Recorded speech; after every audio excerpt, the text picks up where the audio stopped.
I just want to give you a quick tour of the underside of the car because there's some interesting things that have changed since the 7.5. Hello guys and welcome to this Volks Wizard video, which is the second one on my brand new Golf GTI Clubsport that I collected about 2 weeks ago from Mk8 Volkswagen in Cheltenham. If you watched that collection video, and many of you guys did, so big thanks for that, you will know it wasn't your typical collection video. The car wasn't in the showroom or shiny. It was parked in a corner of the car park with all its factory wraps and stickers still intact. Well, we're going to put that right today by carefully removing the remaining stickers and giving the car its first proper wash, so it should finally look like the brand new car.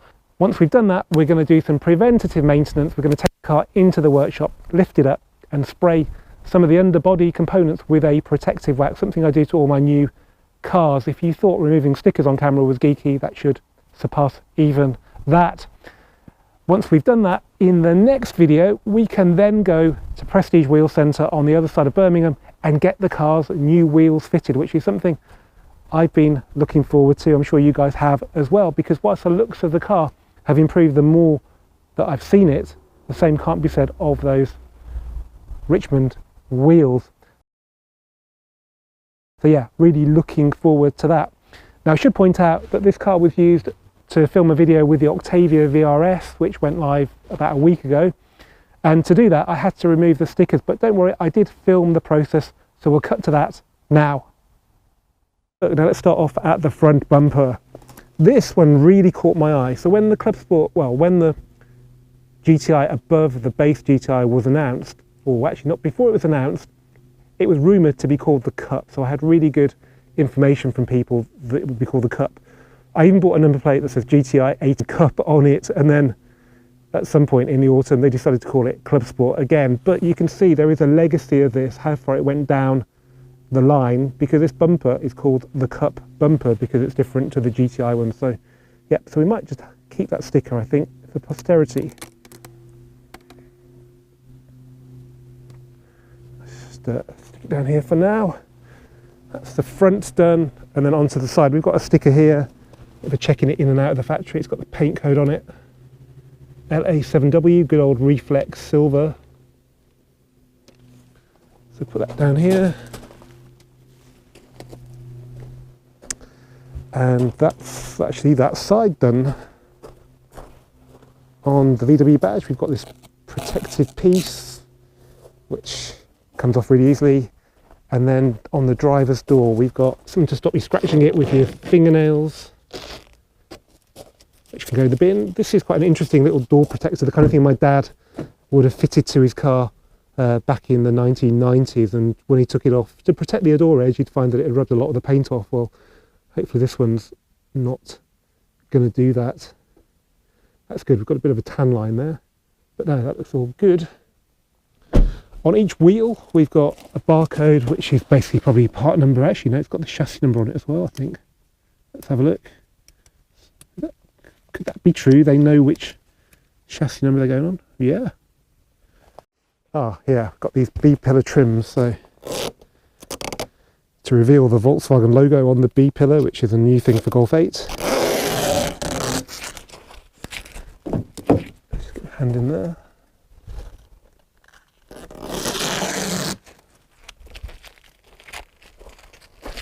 Needs to be one on this side as well. Yeah.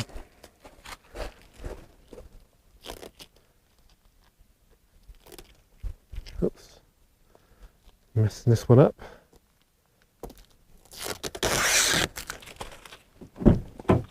There's a little tab there tucked in.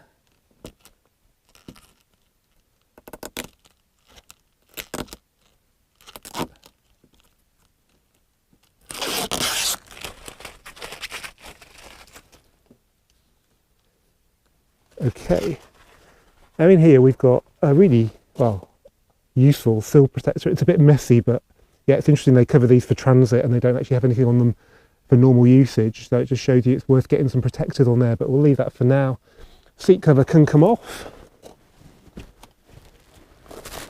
Yeah, there you go. You know, as seats go, it's not a bad one, is it? Really lovely and grippy as well. Yeah, that really, for me, makes this car over the R. Yeah, great. I don't know what this is. something else. Oh, it's something to do with the seats. Sitz is the German for seat, so I think there's another one on the other side. Okay, a little bit of elastic on there. That's that out. Covers on the headrests.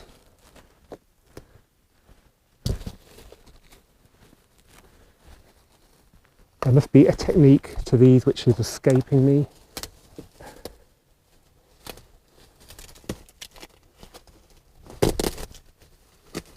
There we go. There's another little seat tag. So yeah, they're individually tagged left and right. And come from a company called Sittech in Wolfsburg. They're very busy down there then, with all the cars having these sporty seats.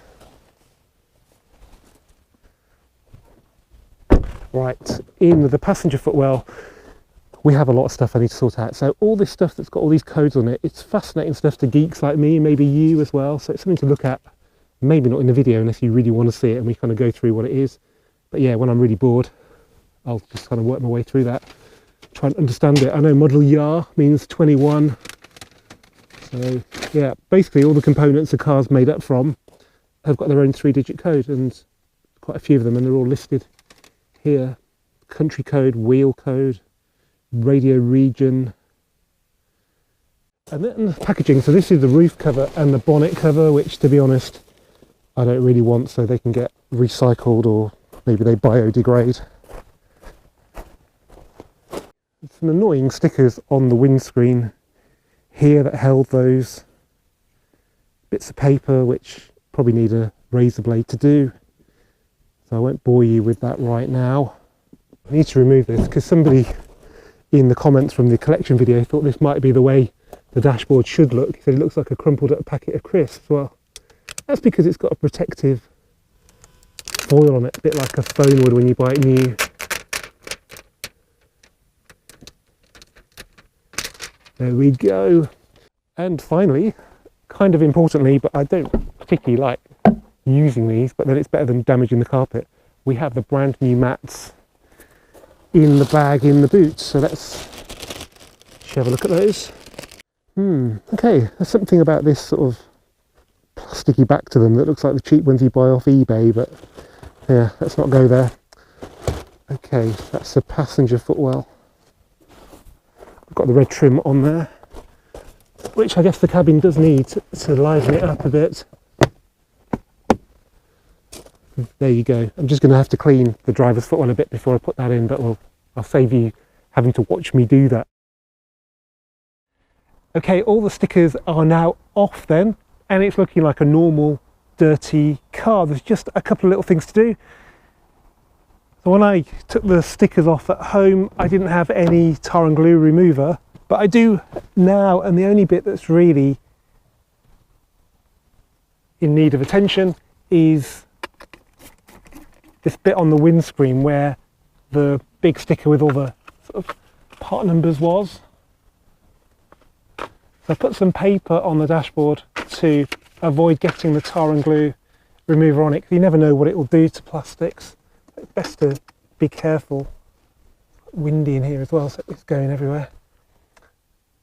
So yeah, it's just coming off pretty easily though. I think they use easy glue because they know it won't be on there for very long, so that's a lot better. All right, that's looking like a new car interior now. So the mats are in. You saw me put them in the front. I put them in the back as well.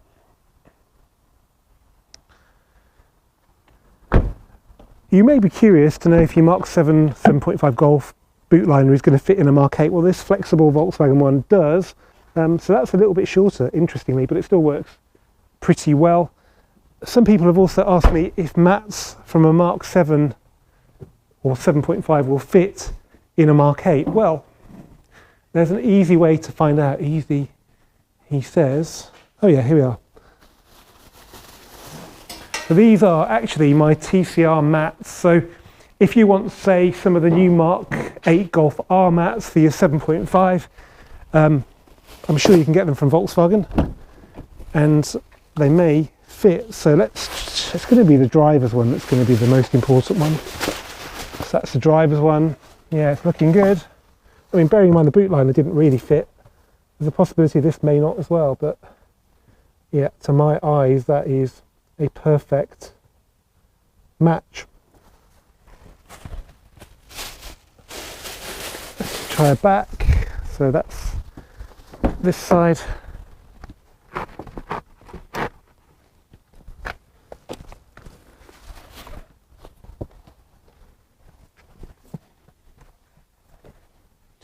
Yep, I'd say that's the same. So we really just need to try the passenger side one, which, let's face it, is unlikely to be any different. I've got to say, these mats and the actual carpet inside this car, these are much better than these Mk8 mats. I mean, look, they're carpeted on the back. These are like eBay jobbies. Ooh, I did mention that when I was putting them in. These are a lot heavier as well. Okay, yeah, that's a perfect fit. So you can carry over your much better quality 7.5 floor mats. Right now, what we need to do is give the car a clean. It's picked up a bit of dirt from the UK, but there's also probably Wolfsburg dirt on here as well. So you never know, in about 45 minutes, it might actually look like a new car for the first time.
Okay, well, finally, at 2 weeks and 1 day old, my Clubsport has had its first ever wash.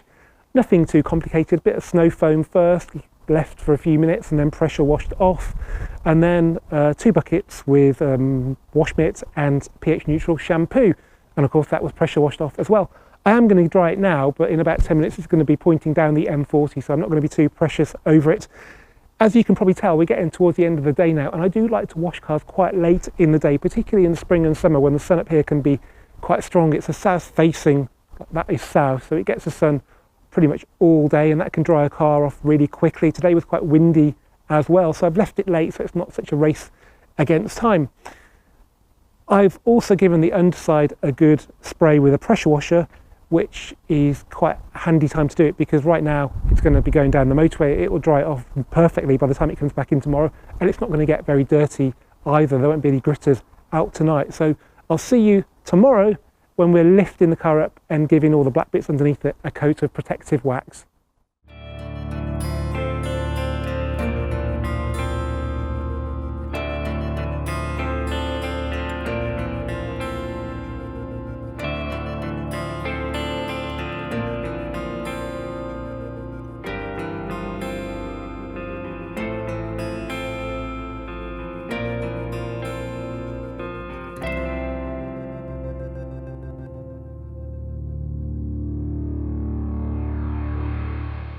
Okay, well, the car's up in the air for the first time during my ownership and the wheels are off, probably for the first time since it left Wolfsburg.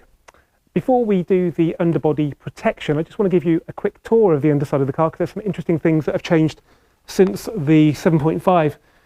Now, I'm pretty sure on the 7.5 you don't get these sort of spoilers for the rear wishbones, which are designed, I think, to make it more aerodynamic. That's pretty cool.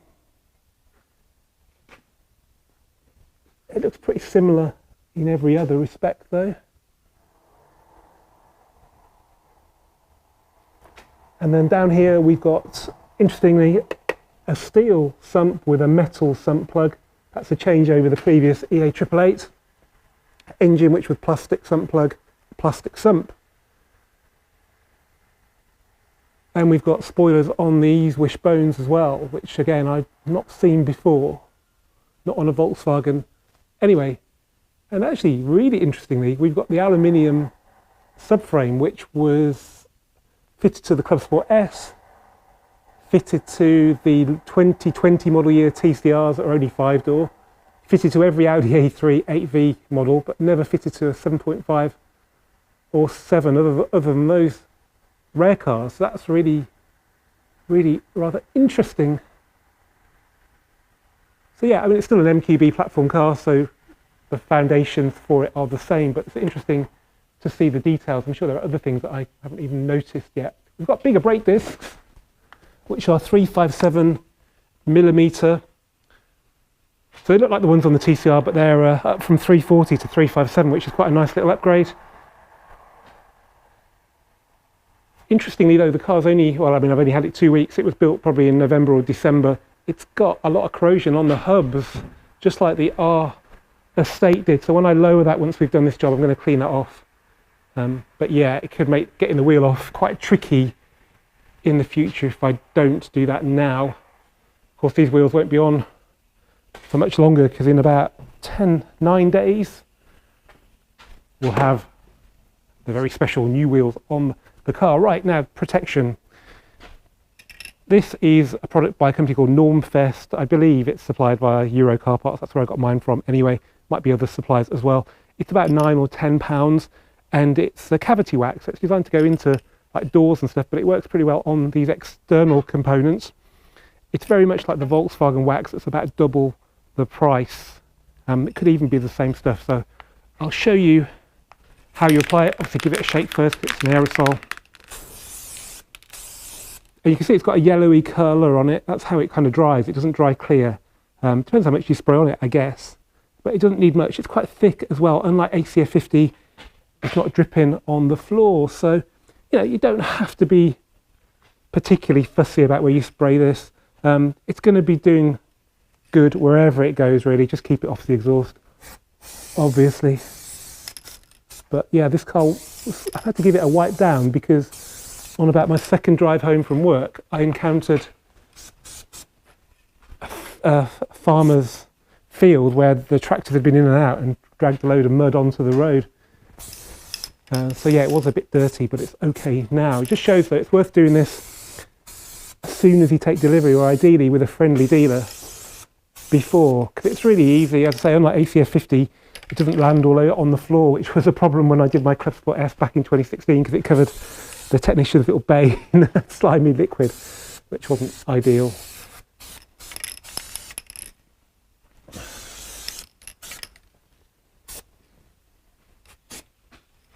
Oh yeah, plastic there with that spoiler, so not worth spraying that. Do the springs though. Try and come round on the shocks as much as you can. Back of the brake discs, they're always corroding, those little tin plates. Back of the trailing arms. Obviously try and avoid the brake disc, because this is like a very greasy substance, but I don't think you can really get to it from the back very easily. But yeah, I'm happy with that. I think I'll go back when I'm off camera and do a little bit more there. There's the front wishbone.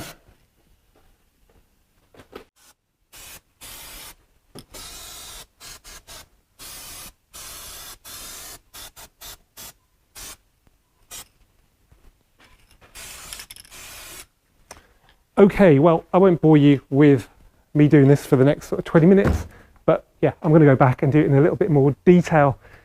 Anyway, guys, I hope you've enjoyed this Geek Fest of a Volks Wizard video.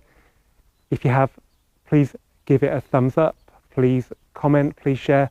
As ever, please subscribe, and please come back in about a week when I'll be dropping the video where we fitted the lovely new wheels to my Golf GTI Clubsport.